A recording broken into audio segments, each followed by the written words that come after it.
Να πάμε παρακάτω, ας δούμε πώς φτάσαμε σε αυτά τα αποτελέσματα.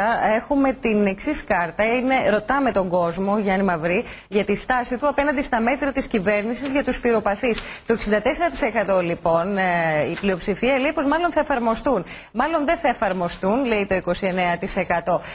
Αλέξη, φαίνεται λοιπόν ότι η κυβέρνηση κερδίζει αυτό το στίχημα της αποκατάστασης, διότι το θέμα της διαχείρισης της κρίσης φαίνεται πως το έχει χαμένο. Κοίταξε, αυτό το οποίο νομίζω συνέβη είναι ότι για 48 ώρες χάθηκε το ελληνικό κράτος. Ήταν την Παρασκευή και το Σάββατο. Νομίζω ότι από την Κυριακή και μετά υπήρξε μια πολύ μεγάλη προσπάθεια. Όλο αυτό που βλέπουμε, τον Πρωθυπουργό να πηγαίνει στα διάφορα υπουργεία, τον κύριο Ρουσόπουλο να παίρνει πάνω το επικοινωνιακά το παιχνίδι. Και νομίζω ότι ο κόσμος έχει καταλάβει ότι η κυβέρνηση, τουλάχιστον σε αυτό το θέμα της ανασυγκρότησης, έχει πάρει τα πράγματα πάρα πολύ σοβαρά. Και βεβαίως είναι ένα προσωπικό στοίχημα για τον κύριο Καραμανλή να πει ότι αυτά τα οποία έχουν εξαγγείλει ως κυβέρνηση θα γίνουν και μάλιστα πάρα πολύ γρήγορα. Υπάρχουν βέβαια πάρα πολλά προβλήματα, όπως ξέρουμε, στις περιοχές με όλα αυτά που γίνανε, με ανθρώπους που πήραν χρήματα χωρίς να τα πάρουν. Αλλά σε γενικές γραμμές νομίζω ότι η κυβέρνηση κατάφερε να γυρίσει προς το παρόν τουλάχιστον το παιχνίδι. Το στοιχείο αυτό έχει αλλάξει στη διάρκεια αυτών των ημερών μέχρι σήμερα, Γιάννη? Αυτή η μέτρηση έγινε χθες και προχθές. Η διαφορά από το προηγούμενο διήμερο δείχνει ότι είμαστε σε μια περίοδο που η κατάσταση αλλάζει μέρα με τη μέρα. Το σίγουρο είναι όμως αυτό που είπε και ο Αλέξης, ότι ένα ποσοστό 64% σημαίνει ότι η αξιοπιστία της κυβέρνησης αυτή τη στιγμή τουλάχιστον είναι υπαρκτή και ισχυρή. Δηλαδή τα 2/3 του εκλογικού σώματος φαίνεται προς το παρόν να πιστεύουν ότι η κυβέρνηση κάνει αυτά που έχει εξαγγείλει. Μάλιστα, πάμε και στις επόμενες κάρτες. Ποια είναι η γνώμη σας για την ύπαρξη οργανωμένου σχεδίου? Το 63% πιστεύει πως ναι, αποτελεί οργανωμένο σχέδιο, και το 27% πως δεν αποτελεί. Θα παρουσιάσουμε και τις επόμενες να τις σχολιάσουμε όλες μαζί. Να πω σε αυτό, Σία, ότι παραμένει, επειδή το μετρήσαμε και στο δεύτερο κύμα, λίγο πολύ παραμένει σταθερό το ποσοστό της κοινής γνώμης που δέχεται αυτή την εκτίμηση. Μάλιστα, χρήσιμο αυτό. Ποιο κόμμα είναι πιο υπεύθυνο απέναντι στο πρόβλημα των πυρκαγιών?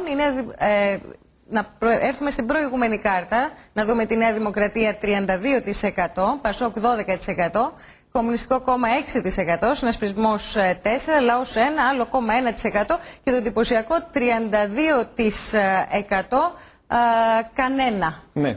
Νομίζω αυτή είναι ένα πολύ σημαντικό έβριμα που έχουμε από τη δημοσκόπηση. Θέσαμε την ερώτηση ποιο από τα κόμματα πιστεύετε ότι κρατάει την πιο υπεύθυνη στάση στο θέμα των πυρκαγιών.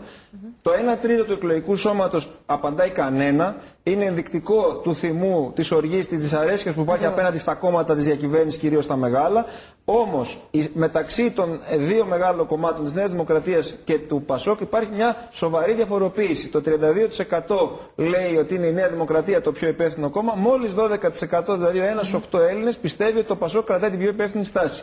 Από εκεί και νομίζω ότι αυτό εξηγεί γιατί έχει χάσει η αντιπολίτευση τις εντυπώσεις σε αυτή την κρίσιμη υπόθεση και ακριβώς για αυτόν τον λόγο δεν μπορεί να εισπράξει την φθορά της κυβέρνησης. Και να κλείσουμε με τις κάρτες μας παρουσιάζοντας την παράσταση νίκης, κυρίες και κύριοι. Ανεξάρτητα λοιπόν από τις κομματικές προτιμήσεις, ποιο κόμμα πιστεύετε ότι θα κερδίσει τις εκλογές που έρχονται?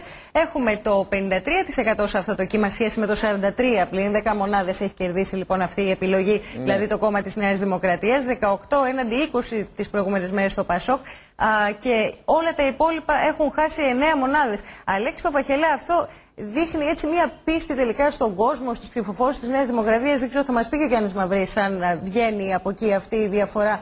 Έχει να πιστεύει ο κόσμος τελικά ότι πέρασε αυτό το σκόπελο το κόμμα της κυβέρνησης? Νομίζω ότι είναι πάρα πολύ νωρίς μέσα στο πολιτικό παιχνίδι για να το πούμε αυτό. Αλλά νομίζω ότι, και επειδή έχω μιλήσει και με στελέχη του Πασόκ και σήμερα, βλέπω ότι υπάρχει μια απαγοήτευση. Νομίζουν ότι πίστευαν ότι αυτή η ιστορία, αυτή η μεγάλη κρίση θα τους ωφελούσε πολιτικά και πιστεύουν ότι έχουν συμβεί δύο πράγματα τα οποία τελικά τους έχουν κάνει κακό. Το πρώτο είναι ότι δεν είχε μια καθαρή γραμμή ο κ. Παπανδρέου. Ότι δηλαδή ξεκίνησε λέγοντας κάποια πράγματα πάρα πολύ ήπια και λέγοντας ότι θα έρθει η ώρα των ευθυνών. Αργότερα άρχισε μια πάρα πολύ σκληρή επίθεση. Και φαίνεται ότι επίσης αυτό που έχει κάνει ζημιά στο Πασόκ είναι ότι βγήκαν πολλά τα παλιά παραδοσιακά στελέχη, τα οποία θύμισαν για ποιο λόγο ο κόσμος ψήφισε δομικά εναντίον του Πασόκ το 2004.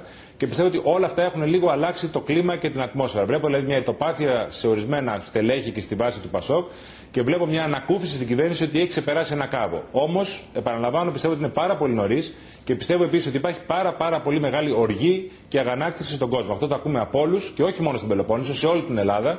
Και νομίζω ότι είναι πολύ νωρίς να βγάλουμε συμπεράσματα. Και είμαι και βέβαιος ότι η κυβέρνηση δεν θα ήθελε να φαίνεται ότι η διαφορά είναι πολύ μεγάλη, γιατί πάντα εκεί πέρα υπάρχει ο κίνδυνος και να δημιουργήσει την αίσθηση μιας πολυτελούς ψήφου, να το πω έτσι, ότι δηλαδή κάποιοι άνθρωποι να πάνε να ψηφίσουν εναντίον της κυβέρνησης για λόγους διαμαρτυρίας, λέγοντας ότι άμα είναι 4-3 μονάδες μπροστά, ας ρίξω και μια ψήφο εναντίον τους, μπας και πάρουν κάποιο μάθημα. Μάλιστα, Αλέξη Παπαχελά, σε ευχαριστήσουμε πολύ. Τώρα, Γιάννη Μαυρίδη, θα ξαναπούμε την ημέρα των εκλογών. Δεν θα δημοσιοποιήσουμε άλλες έρευνες, όπως και όλοι οι συναδελφοί σου. Εξάλλου, καλό σας βράδυ.